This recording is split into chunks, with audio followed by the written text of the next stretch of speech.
There's a lot of racket about brackets right now. No, not the NCAA brackets. I'm talking about the more ominous acronym, the IRS tax brackets.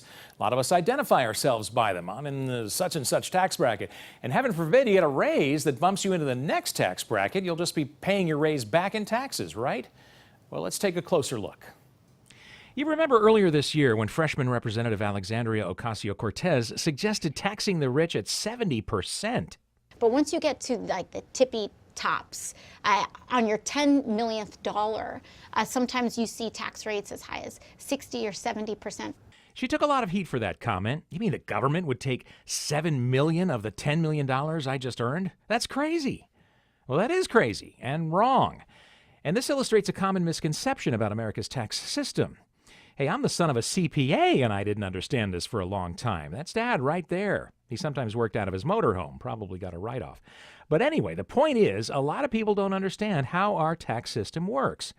We asked some folks. According to the 2018 tax bracket, which is what you're using to pay taxes this April 15th, if you earned $100,000, how much in taxes would you pay?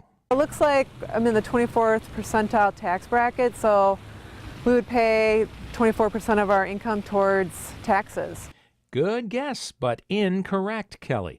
You see, in America's progressive tax system, if you're in the 24% tax bracket, you pay taxes at 4 different rates: 10, 12, 22, and 24%. It works like this, and for the sake of simplicity, we'll ignore deductions, assume the filer is single, and I'm going to round off the numbers. So for everything Kelly made up to $9,525, she would pay a 10% federal income tax of $953. Kelly will pay a tax of 12% on everything she earns between $9,526 up to $38,700. That's 12% of $29,174 or $3,501 in taxes.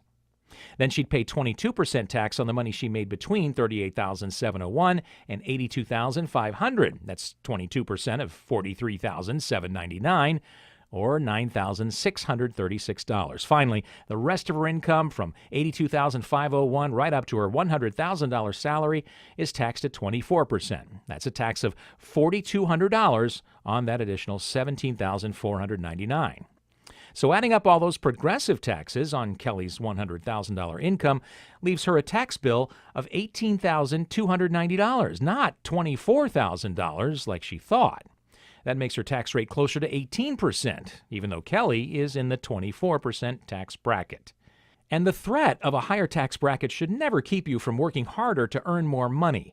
Let's say Stephen here makes $32,700. That's right at the tippy top of the 12% tax bracket. I wasn't sure if I receive a bonus at the end of the year based off how much work I completed, and I went up by $1,000, would that increase me to that 22% tax bracket? Well, yes, it would, but as we've learned, Stephen would only be taxed at 22% on that additional $1,000. He'd pay $220 in taxes on that extra $1,000 and still make $780 more. Well, there you go. Now, if you haven't glazed over quite yet, all this is to illustrate not just how the progressive tax system works, but also to remind you that if you hear someone sound outraged about talking about a 70% tax bracket, in reality, it's not Uncle Sam taking 70% of everything someone earns. And remember, I didn't take into account adjustments, deductions, exemptions. That'll all reduce your tax burden even more. And by the way, higher tax brackets are not a new idea. As recently as the 1970s, the top bracket was 70%. Now go back to your NCAA brackets. They're a lot more fun.